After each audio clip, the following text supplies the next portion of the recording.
Buen día, hermanos. Andrés aquí con ustedes. El día de hoy vamos a estar revisando el libro de Deuteronomio capítulo 6 y es un estudio que he decidido nombrar Shema, hermanos. Oremos. Padre, te damos gracias por este día, Señor, por lo que has hecho hasta hoy por nosotros. Te rogamos por nuestros corazones, por nuestras mentes, a mí para que me des lucidez, para que me des claridad en el mensaje que has puesto en mi corazón, para compartir con mis hermanos y a todos mis hermanos que están escuchando, Señor. Y te rogamos que nos ayudes a sentir y a discernir cada mensaje, lo que viene de ti, lo que no proviene de ti, para que podamos hacer tu voluntad y tu deseo en nuestras vidas, Señor. En el nombre de Jesús. Amén. Y hasta el momento hemos visto cómo Dios, en su inmensa misericordia, se ha pasado el libro de Deuteronomio recalcando las cosas importantes que Él ha venido haciendo con Israel como nación y cómo han vivido ellos su relación con el Señor. Este capítulo tiene cosas increíbles, por lo que, hermanos, les exhorto a que no dejen de estar leyendo y siguiendo la lectura, inclusive tener una vida devocional. El Señor tiene muchas cosas para hablarnos que por ahí no se pueden incluir en este tipo de devocionales y que el Señor quiere traer a sus vidas. Entonces los llamo a que sigan la lectura, a que tengan una vida diaria devocional, que puedan leer la palabra, que puedan estudiar cada uno un libro, leer un capítulo, leer personalmente y que pueda el Señor hacer esta obra en sus vidas. Para el texto de Deuteronomio 3 he decidido llamarlo Shema, hermanos, que luego vamos a ver por qué. Propongo 3 divisiones, una del 1 al 9, que sería la ley, la obediencia y el temor. Una división que va del 10 al 19, recomendaciones para entrar en la tierra prometida. Y una que va desde el 20 hasta el 25, que llamé lo que hizo, lo que hace y lo que hará. En la primera parte, del 1 al 9, si tuviéramos que escoger una palabra como la que resume en concreto todo lo que dice esta parte, la palabra sería obediencia. Y de alguna manera esta parte del texto nos permite entender que si la obediencia no es lo que caracteriza a un cristiano, entonces tenemos que revisar nuestra vida como creyentes y nuestra fe, porque sería de alguna manera vana. Aquí vienen 3 expresiones muy importantes que en este tramo del texto él va a estar repitiendo. Una es la palabra Shema o Shama. No podría decirles precisamente cómo se pronuncia en el hebreo. Se traduce en este texto como oye. La expresión asá, que está relacionada con poner por obra, puede tener algunas variaciones.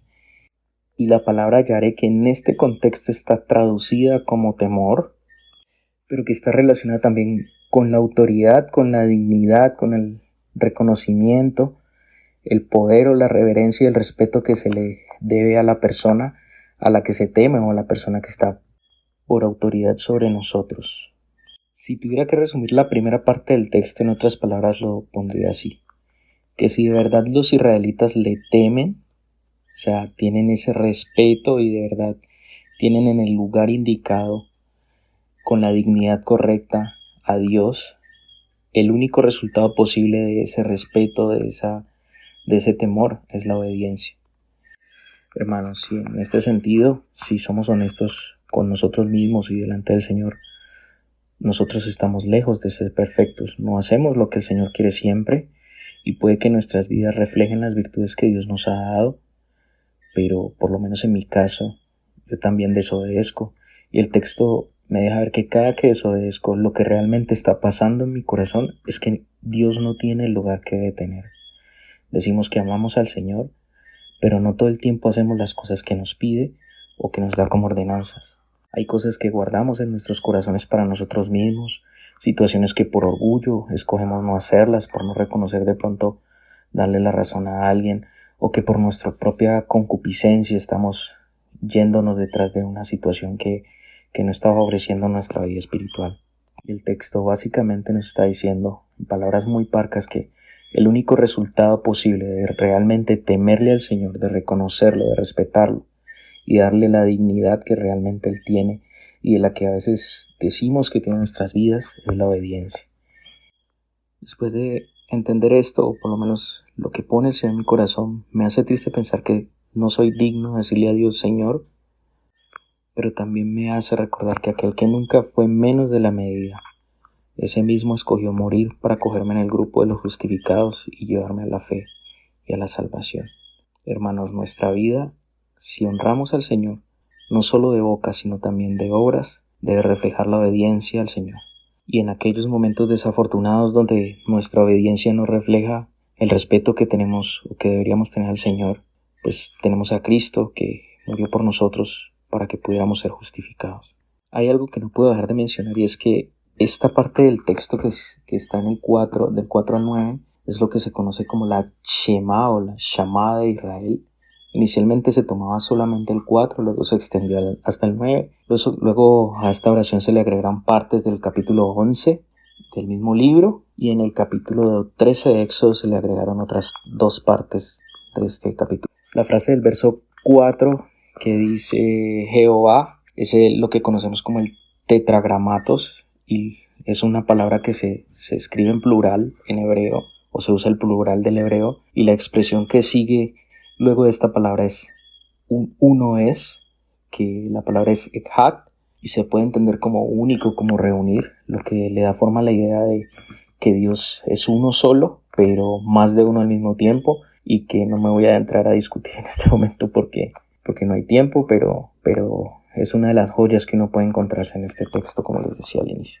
No dejo de citar que es la Shema, es porque el Señor mismo lo cita en Marcos 12:30, y hay un ligero cambio entre el temor al amarás, y esto hace referencia más que todo a la palabra, como les decía antes, haré, que se usa para temor, que se traduce como temor, pero que puede tener una interpretación diferente dependiendo de si están hablando en términos de una persona con autoridad, que sería en el caso del Señor en nuestras vidas, ¿no? Que tiene la autoridad sobre nuestras vidas. Es importante mencionar que pues básicamente está exhortándonos el Señor a que debemos adorar a Dios con todo nuestro corazón, con todo lo que somos, con más del 100% si es posible. Pero quiero enfocarme más en una parte que está más abajo.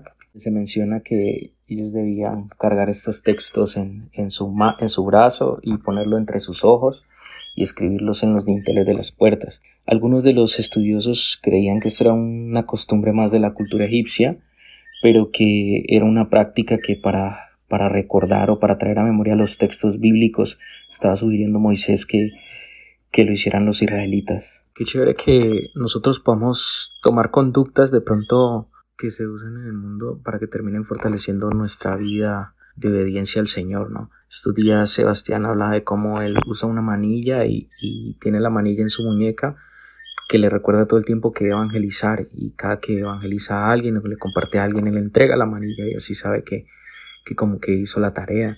Hay personas que ponen alarmas para que les recuerde la oración o su tiempo devocional, y otras personas usan aplicaciones o usan apoyos de aplicaciones del celular para que también les ayuden a memorizar versículos o les ayuden a estar constantemente comunicándose y orando por las personas. Entonces me parecía chévere que tengamos en cuenta que hay herramientas que podemos utilizar para fortalecer nuestra relación con el Señor y tener una vida de obediencia, y que es algo que inclusive aquí pues pareció importante para el Señor que quedara registrado en la Biblia esta práctica que tenían ellos respecto a este punto ahí. El tramo que sigue pues realmente se resume bastante bien en el título de recomendaciones antes de entrar a la tierra prometida. Y vamos a ver que el Señor va a estar exhortándoles sobre estos temas de que no tomen las costumbres de los pueblos. Pero es un tramo muy triste porque sobre todo nosotros que ya conocemos lo que pasó, vamos a ver que casi que la generación que vivió mientras Josué murió fue la última que recordó al Señor, y dice que se levantó luego una generación que no conoció a Dios. Eso lo dice en Jueces 2:10. Me hace pensar en cómo funciona el problema de la desobediencia, ¿no? Eso cubre nuestras culpas, pero la desobediencia tiende a llevarnos a lugares que al principio, de pronto cuando tenemos una fe fortalecida en el Señor, pensamos que son imposibles.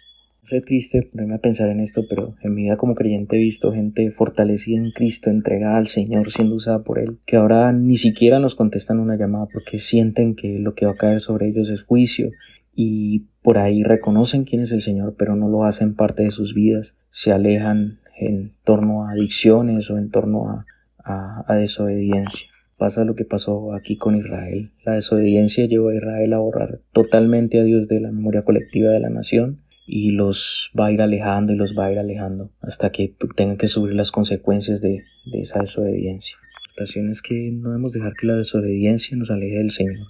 Nos lleva a un lugar de desgracia espiritual, y a los que puede que se encuentren en este lugar, quiero decirles que el Señor quiere y puede enseñarle el camino de vuelta. Solo deben tener fe. continuar con la parte final, lo que hizo, lo que hace y lo que hará del 20 al 25. Esta parte hay como un mandato adicional de Dios, y es que Él desea que la experiencia de Israel con Dios, de esa relación con Dios, sea extendida a sus hijos y a sus descendientes. En este momento Dios recuerda lo que prometió a Abraham, menciona lo que hizo con Israel para sacarlos de Egipto y les dice cómo será el cumplimiento de su promesa de la entrada a la tierra prometida. Me parece muy importante que el Señor, desde esa experiencia, Dios quiere que desde esa experiencia de la relación de Él con los israelitas, ellos puedan compartir acerca de su Dios. Personalmente creo que la existencia de Israel como nación es una evidencia inocultable de la existencia de Dios. Para Dios no es solamente importante que instruyamos a nuestros hijos sobre la palabra y que les hablemos de una vida de fe, sino que es tan importante y tan valioso que decidió que en este apartado lo puso como mandato, y nos habla de cómo Dios quiere que por medio de la enseñanza de la palabra, así como también por la evidencia de nuestras vidas y nuestra propia experiencia con Dios, puedan ellos reconocer a Dios y construir una relación con Él. Es decir, que con nuestros hijos debemos compartir la enseñanza de la palabra, pero también debemos hablarle de nuestra propia relación con Dios, las convicciones que el Señor nos da, los fallos que tenemos delante del Señor, los éxitos en nuestra obediencia, las promesas que nos ha entregado, su fidelidad y sobre todo su amor.